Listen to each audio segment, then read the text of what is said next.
Blesse mon cœur d'une langueur monotone. Je répète, blesse mon cœur d'une langueur monotone.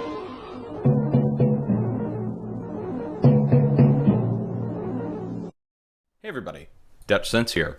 2:12 p.m. Central Time on Wednesday, September 4th, 2013. And we're looking at Earthquake 3D here, which is a USGS feed of the most recent earthquakes. You can just see it, this little 2.5 here on the west coast here. But I want to show you what happened over the last several days. Last night was just wild. We saw earthquake after earthquake going up the west coast, across Alaska, over to Japan, multiple 6.0s. So I just want to go ahead and show you guys the activity. And we'll start by taking it back the full 7 days.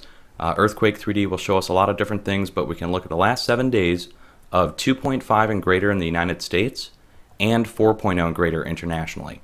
And this is going to stand out to you. I mean, this really should stand out to you that we're seeing a lot of activity. You can really just see it across the entire map, the West Pacific in particular, and I have to take these up to different magnitudes so you can see all the large earthquakes.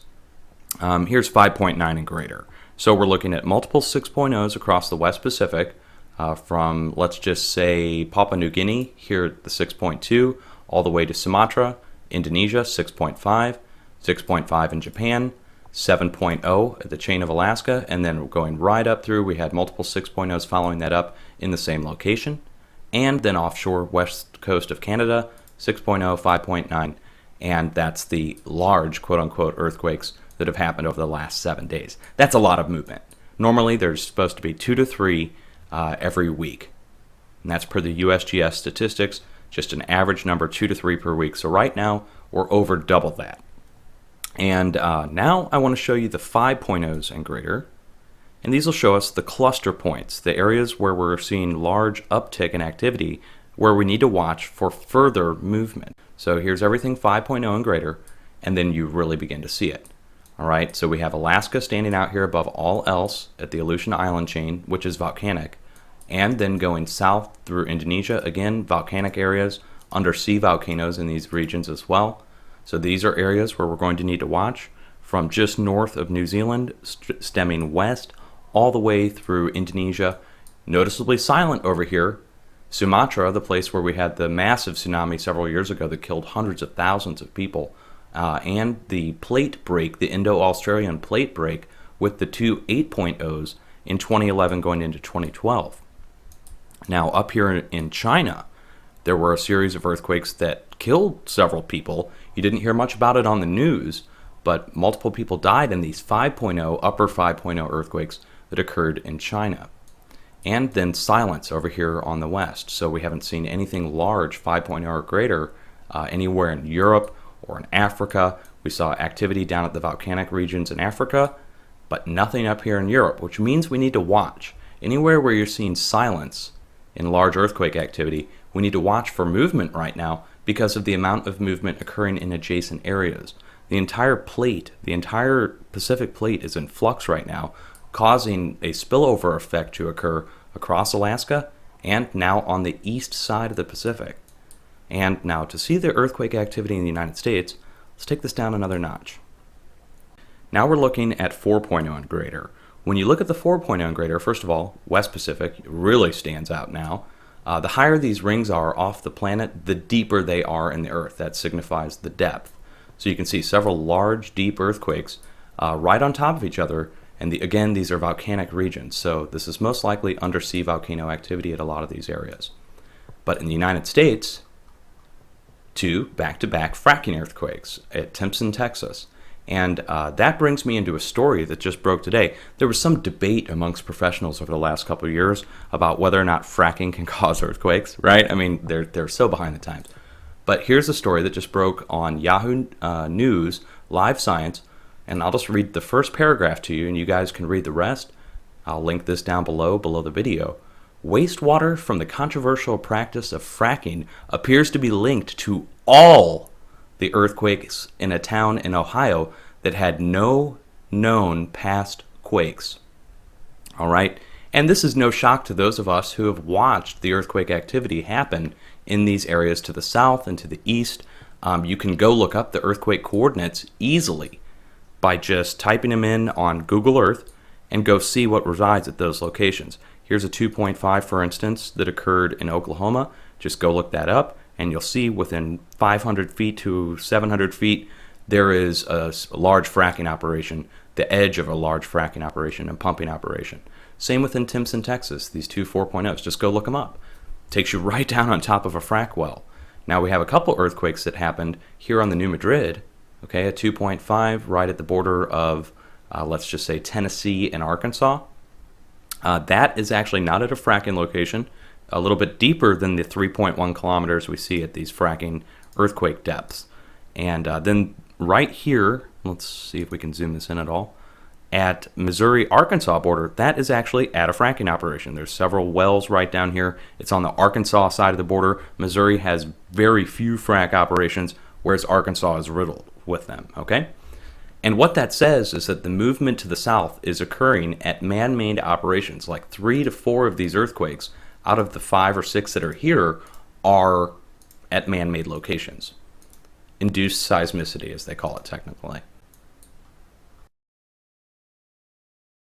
And so when you see other earthquakes that are occurring up here to the northwest, for instance, let's just say up here in Nebraska, also up near Yellowstone, the 2.5 here, also at Idaho, near the Lava Hot Springs, okay, anywhere in this region up here, this is the northwest edge of the craton. The craton extends from the Pacific Northwest all the way down here to the south to Texas, and then curls back up to the northeast, which leads me to say we've seen all this earthquake activity up here to the Pacific Northwest. It's now building pressure and spilling down to the south, causing the more recent earthquakes down here in the Midwest. Now, this means we need to watch to the northeast because the pressure transfer is actually going from west to east as opposed to what we're normally taught about the mid-Atlantic plate spreading and pushing to the west. There's too much pressure going on over here to the west. It's spilling over to the east. And that's causing earthquakes at areas where we wouldn't normally see activity. It may also be causing, let's say, the salt dome collapse down at Bayou Corn, because we're getting pressure from the opposite direction from where they never thought it would come from. We were all taught, spreading from the mid-Atlantic outwards, pressure from the east going to the west. And the subduction zone supposedly was enough to take care of any pressure coming from the west, that the plate would subduct and the pressure would be relieved in earthquakes to the west. But too much movement. Look at it. Okay, this is just the past 48 hours. We can back this out a little further, and again, just take a look at all the earthquakes. All right, this is a huge amount of earthquakes compared to the last several months where we didn't see hardly any large earthquake activity, and you compare that to now, okay? Now, one final thing, I'm going to put a link down below to this. I've assembled multiple earthquake links and volcano links. You can go watch the volcano webcams. We won't do that now, but you can go through the earthquake links and go actually look at the web recorders, the different seismographs around the world you can check out here. We've got as many as I could find, and I'm sure there's many more, but this is a nice list to get you going. We've got the EMSC and different European agencies over here, global links, regional links, each country, Russia, Japan, Thailand, Australia, Netherlands, each country has their own observatory for these things, and you can dial into those and go ahead and pull up the charts on those if you would like, okay? Hang in there, folks. Always have an earthquake plan ready and be prepared. If you live in the U.S., of course, that means anywhere along the edge of the craton, you would need to be prepared.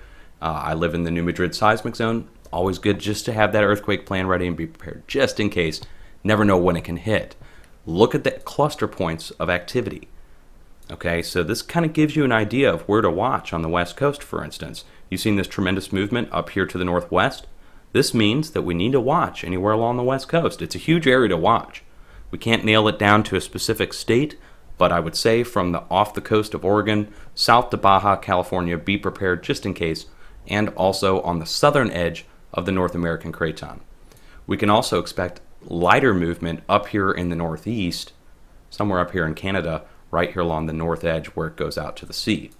Europe, be prepared as well, okay? You've only had some 4.0 activity over the last week, no 5.0, no 6.0, and it's all occurring just to your east, and you can see the spillover that's occurring from this, okay? It just follow the edge, and that takes you right into South Europe, into southern, let's say southern Greece and northern Italy. Maybe as far north as Netherlands, Poland, where we also have not seen very many large earthquakes in the last few months. Remember the last few years, guys, we had a 4.0 and 5.0, Netherlands, Poland, multiple back and forth earthquakes. Now that's kind of quieted down. And that pretty much sums it up. When you see the activity that's occurring, I just pointed out all the activity in the United States and Europe. To the west, we have a huge watch area. We have an area that extends from New Zealand north to Vanuatu, and then west all the way to Indonesia. North all the way to Japan, multiple 6.0s that occurred over the past several weeks, and now we just had that 6.5 yesterday off the southeast coast of Japan. So it's a large area to watch. It extends as far over into Europe, through Asia, North India, and goes as far north as Alaska. And of course, we reach all the way down the west coast. South America, we've seen no large earthquake activity from Colombia south to Chile in the last several months. So we need to watch Colombia going south through Chile, especially on the west coast, Argentina, Chile, for possible movement. And that's because of the rest of the movement around the Pacific Plate. Okay? Cheers, folks. Be safe.